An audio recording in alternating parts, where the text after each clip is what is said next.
kang wis anggeni. Kok Prabu aja kaget yen aku sing jedul ning kene. Lah wong Kurawa ki mau kang satu mindak nista. Kok ngarep-arep mulu ning Mahyu bakal angeh nglakoni. Langsung Prabu Duryudana kudune ngilo. Kowe iki mau kudune noleh marang githokmu dhewe. Kowe nggayuh Mahyu Prabon iki mau. Apa wis bener, sedenge keprabon kang mbok sandang bae bareng kuwi mau barang silian. Aja etok-etok lali kowe. Praja Ngastina ki mau sawutume sejatine wewenange pepundhenku Pandhawa. Kowe ngaku apa ora? Wah wong edan.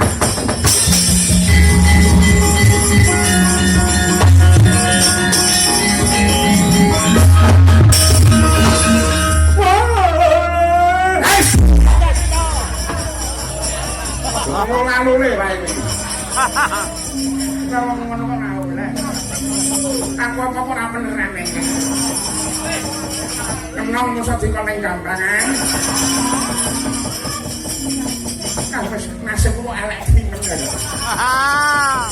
Kuwi yo ngono, Mbak. Kuwi luput kok mung satok diombani wae. Ngono wae nggonmu ndombani yo nganggo cara sing luput. Nganti ana golek Mahyu kok nganggo cara dicolok. Kowe iki mau jare wong tuwa apa bocah Nek wong tuwa yo gene kowe ora idep isih bakal durmo.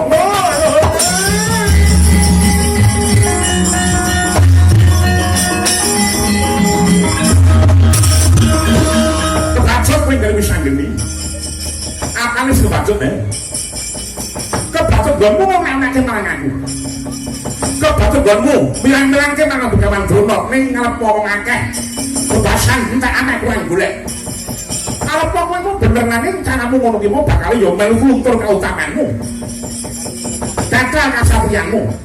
Ora ono bedane kowe nglawan wong sing kok wirang-wirangake. Aku ora trimo batangmu sanggeni.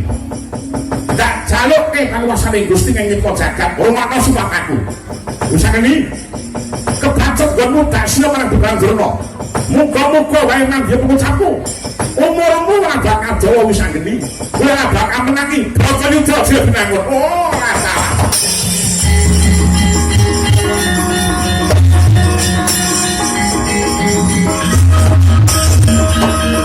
Ya Mbah Durna. Tak tampa supatamu. Nanging ning-ningen. Aku ya bakal nyepatani marang kowe, Mbah. Besok sajroning Bratayuda Begawan Drona bakal gugur. Matimu nanti ngajak.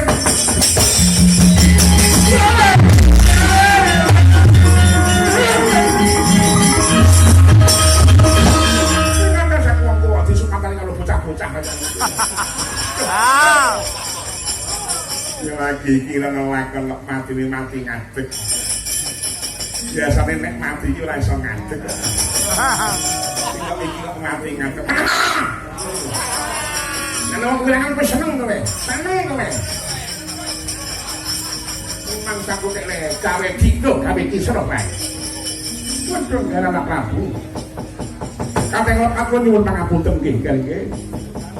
Wong tuwa aku dino piantul babar pisan. Tuwa tuwas berabas kagian ampas. Gunemani yak-yakan bareng dikuku jebul keliru. Kaya ana wong tuwa cara ngendi.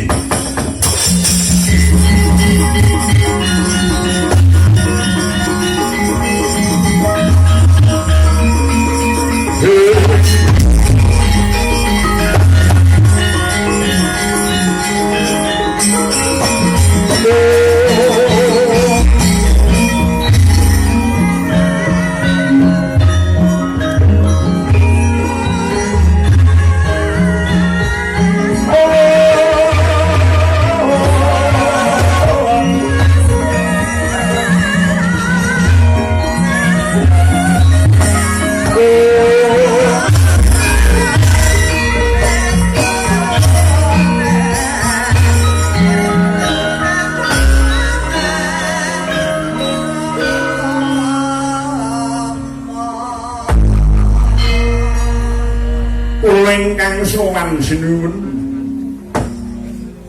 lamun ana siku dendaning Jawata muga lebih ning tanang towang sinuwun sing gedhe pangangsamamu dene aku temeka ning Stinggil Ngastina kene tanpa kok timbali ana pawongan ngrasuk busana kapambitan sira ki mau sapa penemban tepungke wae Prabu Duryudana aku pendhita saka Ngawulang Begawan Trilocana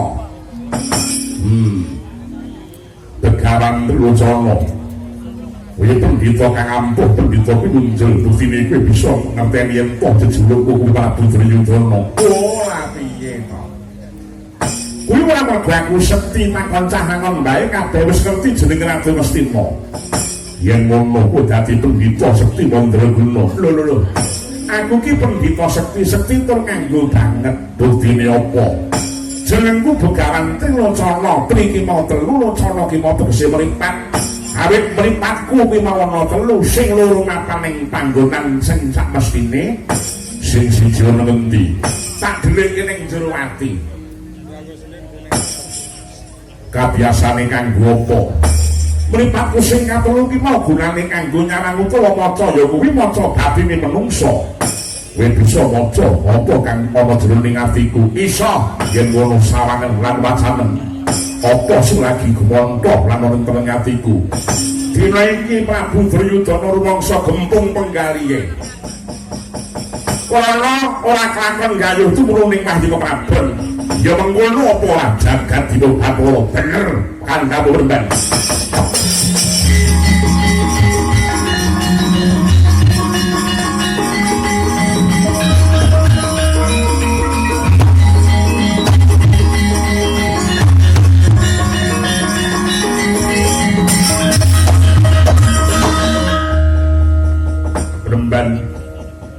aja ketanggungan kaki tutukno nggonmu maca marang batinku wurung nggonmu untuk Wahyu Prabon satemah kuwi mangkel lawana marang Pujangga Mestina Begawan Drona tiwas dijagake ngaya-aya jebul ora entuk gawe ya bener kaki batu meneh Prabu Duryudana sejatine wis megah disuwitani Begawan Drona ning ora wani ngacat Mergo yang nganti Begawan Drona ora mangkat sing dapuk dadi pujangga ora ana ya mengkono apa ora Sang Prabu iya jebles karo sing tak pikir iki bajukno meneh mula bareng Praja Mestina tekan pendhita sing jenenge Begawan Trilocana tuh angen-angen sapa brentuling atimu janjane Begawan Trilocana ki mau bakal kok dadekake pujangga Mestina utawa pendhita Mestina ning kowe pekewuh karo Begawan Drona jane kok pecak ning nyatane kowe iki mbiyen gurumu ya ngono apa ora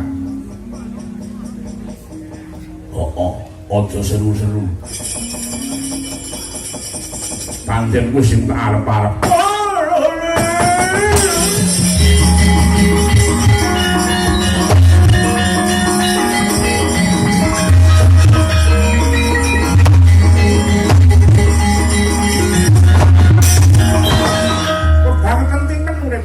sakit nang kene iki kok sia-sia wong pirang-pirang.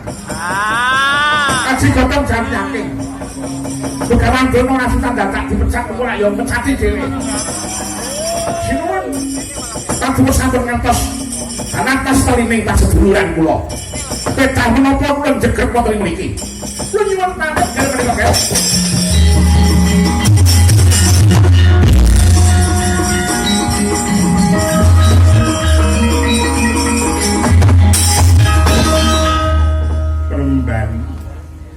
Aku aja untuk cetek apa-apa lho aku. Ora wong kowe iki wong jujur. Ning endi ana Prabu Duryudana ning kene ning sengkunine. Penembang Trilocana. Arep ning Praja Mestina samangke sampun boten gadah pujangga. Keparenga jeneng kowe ingkang minangka pujangga ing Praja Mestina menika wau. Orang ngomongake babagan dadi Pujangga Mestina. Aku uga saguh golongi wahyu Prabon ki mau wahyuning jagat ingkang bakal tinampa dening para putra-putra Kurawa utamane Prabu Duryudana. Waduh, matur sembah nuwun.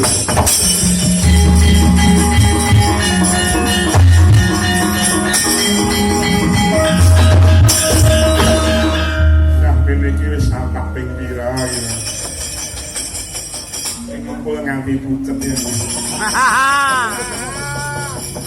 ngaturaken genging nuwun Bapa Penembang dene jengandika sampun sagah minangka pujangga Astina so sagah budidaya mrih Praja Astina kecondonganing wahyu sawangking benjang menapa tindak jengandika Bapa Penembang ora dadak kesuwen sesuk ngenteni apa dening kipun Bapa bakal nganti para siswa saka ngawu langit tumuju marang alas kendha Maharana saperlu mboyongi marang wahyu keprabon iki mau sembah ingkang dherekaken segala paduka mulyatro kalih Bapa Ilang aku harapan bangun harap dengan sulung suara